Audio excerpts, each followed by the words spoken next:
আজকে ঢাকা বারের নির্বাচন অনুষ্ঠান হওয়ার ক্ষেত্রে ২৯ এবং ৩০ এপ্রিল অনুষ্ঠিত হবে।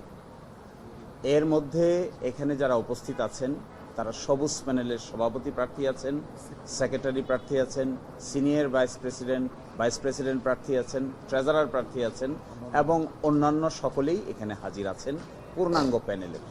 এখানে মূল বিষয় হলো নির্বাচনটি যে আয়োজন করা হচ্ছে এটি সুষ্ঠু হবে কিনা এই আশঙ্কা দেখা দিয়েছে।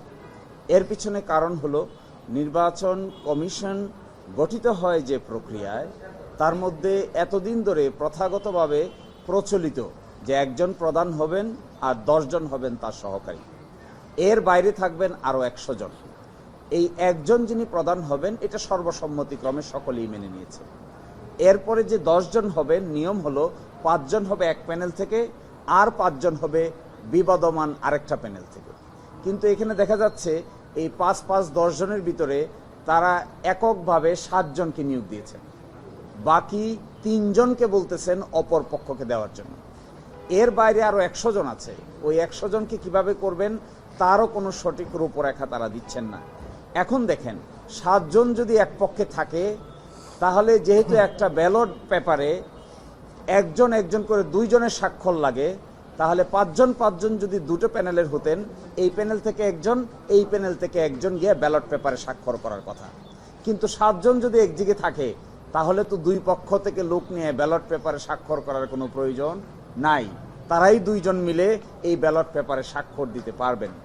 এজ অফ টুডে আজকে পর্যন্ত নির্বাচনে মানুষ কাকে ভোট দিবে কাকে ভোট দেবে না এটি বিজ্ঞ আইনজীবীরা ঠিক করবেন, কিন্তু নির্বাচন প্রক্রিয়াটাকে বাধাগ্রস্ত করা হচ্ছে, নির্বাচন প্রক্রিয়াটাকে বায়াস করা হচ্ছে, নির্বাচন প্রক্রিয়াটাকে একতরফা করা হচ্ছে। আমাদের এই প্যানেলের পক্ষ থেকে আমরা এই অভিযোগ লিখিতভাবে তুলেছি।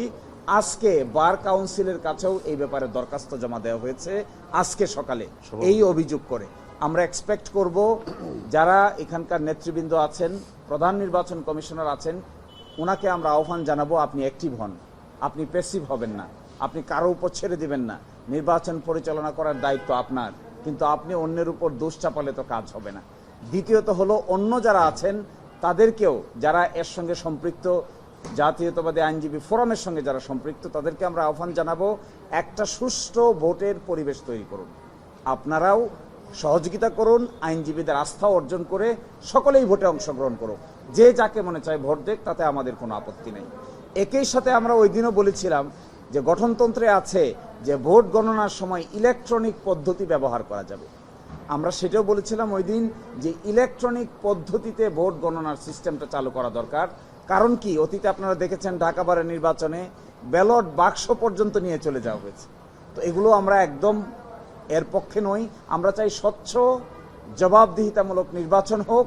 কে হারলো কে জিতলো এটা আমাদের কাছে মূল বিষয় নয়, আমাদের কাছে মূল বিষয় হলো সুষ্ঠু নির্বাচন অনুষ্ঠিত হোক। এর পক্ষেই আজকে সবুজ প্যানেলের সকল নারী পুরুষ মিলে যারা প্যানেলে আছেন সকলে এখানে হাজির হয়েছেন। আমি এইবার সংক্ষিপ্ত আকারে এই প্যানেলের যিনি সভাপতি জনাব কামালউদ্দিন সাহেবকে সভাপতি প্রার্থী যিনি আছেন সবুজ প্যানেলের, তাকে সংক্ষিপ্ত আকারে এই ব্যাপারে কিছু বলার জন্য বিনীত অনুরোধ জানাচ্ছি।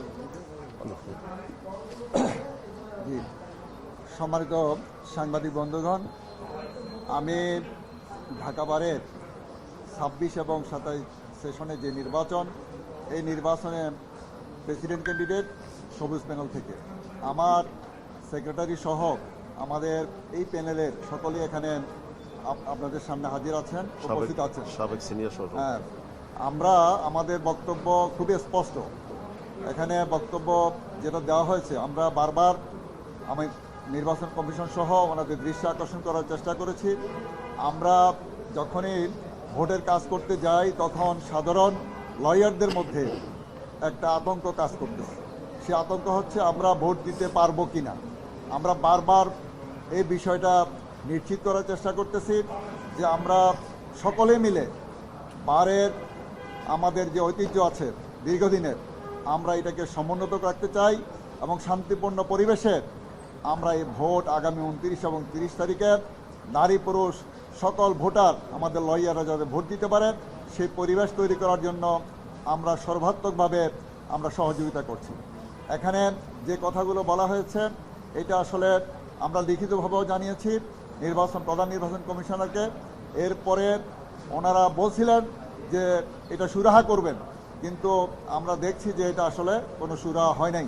এজন্য আপনাদের মাধ্যমে জাতির কাছে আমরা এটাই বলতে চাই যে ঢাকা বারের 137 বছরের যে ঐতিহ্যবাহী একটি বার, এই বার দীর্ঘদিনের যে নির্বাচনের সুন্দর পরিবেশ এবং শান্তিপূর্ণ পরিবেশ, এই শান্তিপূর্ণ পরিবেশে ভোটাররা যাতে ভোট দিতে পারেন, নির্বিঘ্নে ভোট দিতে পারেন, সেই ব্যবস্থা করার জন্য আমি প্রধান নির্বাচন কমিশনার সহ বর্তমান কমিটির যারা দায়িত্ব পালন করতেছেন তাদের প্রতি আহ্বান জানাবো।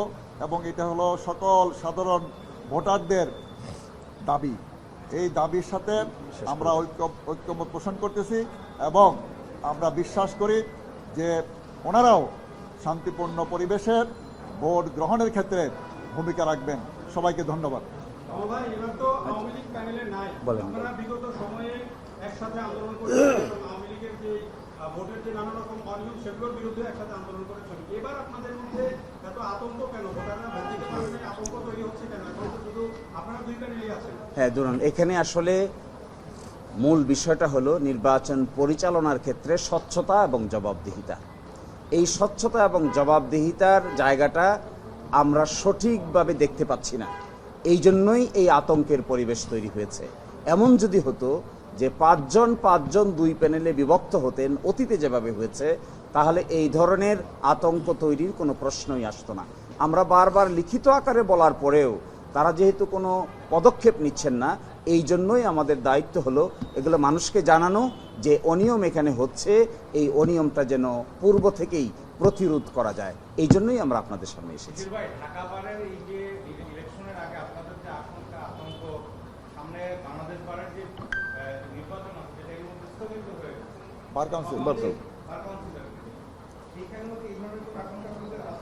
না, বার কাউন্সিলের নির্বাচনটা আজকে আমাদের আলোচনা বিষয় নয়।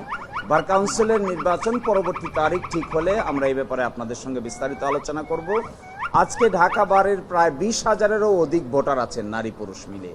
তারা যদি সেফ ফিল না করেন, ভোট দেওয়ার ক্ষেত্রে তাদের ভোটটা সঠিক জায়গায় দিতে পারবেন এবং গণনা হবে, এটা যদি সার্টেন না হন, তাহলে তো ভোটারের উপস্থিতিও সেখানে থাকবে না এবং ভোটাররা ডিমোটিভেটেড ফিল করবেন, উৎসাহ বোধ করবেন না। এই জন্য আমরা আমাদের পক্ষ থেকে এই অনিয়মটা আপনাদেরকে জানানো দরকার বলে মনে করছি এবং এই জন্যই মূলত আমরা বার কাউন্সিল নয়, ঢাকা বারই আজকে আমাদের মূল আলোচনার বিষয়।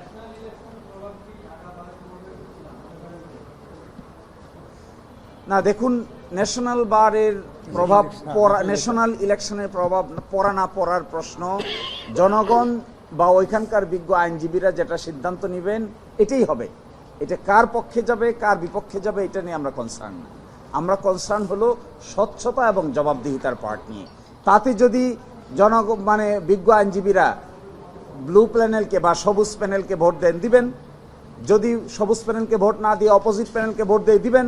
কিন্তু ভোট হওয়ার আগেই ইলেকশন সিস্টেমে একটা মেকানিজম করার যে আগ্রহ কিংবা দৃষ্টিভঙ্গি দেখা যাচ্ছে, লক্ষণ দেখা যাচ্ছে, আমরা মনে করি এই পরিবেশে ভোট হওয়া এবং ভোট গণনা করা দুইটাই অন্তত রিস্কি ব্যাপার। অতীতে তা হয়েছে, বর্তমানে তা হবে না বলেই আমরা প্রত্যাশা করি। এই জন্যই আপনাদের সামনে আসা।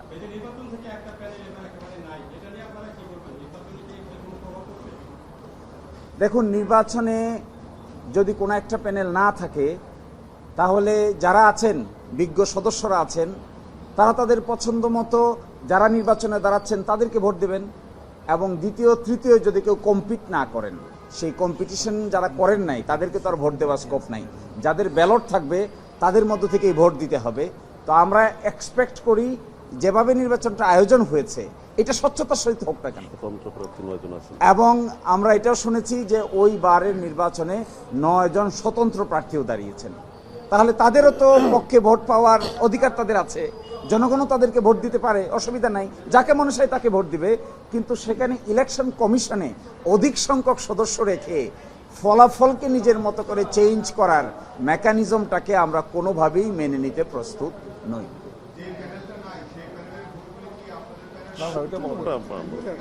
আমরা বলছি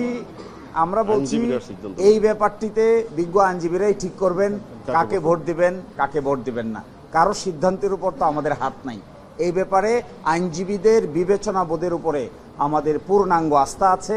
যাকেই ভোট দেবেন সেটাই আমরা মেনে নিব, কিন্তু স্বচ্ছতা সহিত হোক, এটাই আমরা চাই।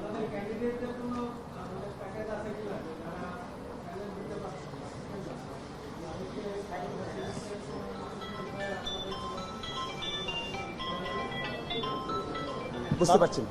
না না না না মানে ভোট দেওয়ার জন্য আপনাদের বিশেষ কোনো অফার আছে? না না না না না না, আমরা আলাদাভাবে প্যানেলের পক্ষ থেকে এবং পার্টিকুলার পোস্টের পক্ষ থেকে আলাদা নির্বাচনী ইশতেহার প্রকাশ করা হবে।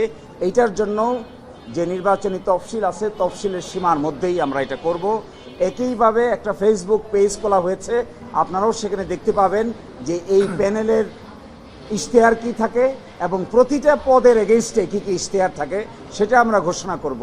কিন্তু আমরা worried about election administration. Administration is not working properly, this is our allegation. এই এলিগেশনটা আমরা শুধু বারেই বলি নাই, ওই ব্যক্তিদেরও বলি নাই, বারকে নিয়ন্ত্রণকারী প্রতিষ্ঠান বার কাউন্সিলকেও জানানো হয়েছে যেন এটা ইমিডিয়েটলি নির্বাচন হোক, কিন্তু এই সমস্যাটা সমাধান হোক, এটাও আমরা চাই। তারপরে 29-30 তারিখ নির্বাচন হোক, আমাদের কারো কোনো আপত্তি নেই। একটা বিষয় একটু স্পষ্ট করে জানতে চাই, এই যে অভিযোগগুলো, এগুলো কি আসলে আপনাদের এই বারের সাথে যারা সংশ্লিষ্ট আপনাদের প্রতিপক্ষের তারাই শুধুমাত্র এর সাথে জড়িত, নাকি আসলে সেন্ট্রালি সেই দলের কেন্দ্রীয়ভাবে এই বিষয়টাকে দেখা হচ্ছে? এই প্রশ্নের জবাব যারা এই মেকানিজমটা করছেন তারাই আমাদের চেয়ে ভালো দিতে পারবেন। তারা কি কারণে করছেন, কোনো ইনস্ট্রাকশনে করছেন, নাকি ব্যক্তিগতভাবে করছেন, নাকি সাংগঠনিকভাবে করছেন, এই প্রশ্নের জবাব আমার মনে হয় আমাদের চাইতে তারাই ভালো দিতে পারবে। তবে আমাদের কনসার্ন হলো এইভাবে ইলেকশন আয়োজন করাটা বারের জন্য, বিশেষ করে এত বৃহত্তম বার ঢাকা বারের জন্য একটা শেমফুল এক্সাম্পল হিসেবে থেকে যাবে। এটা করা উচিত হবে না।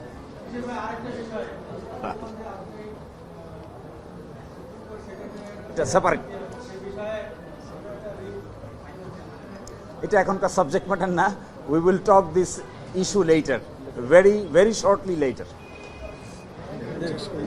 সবাইকে ধন্যবাদ।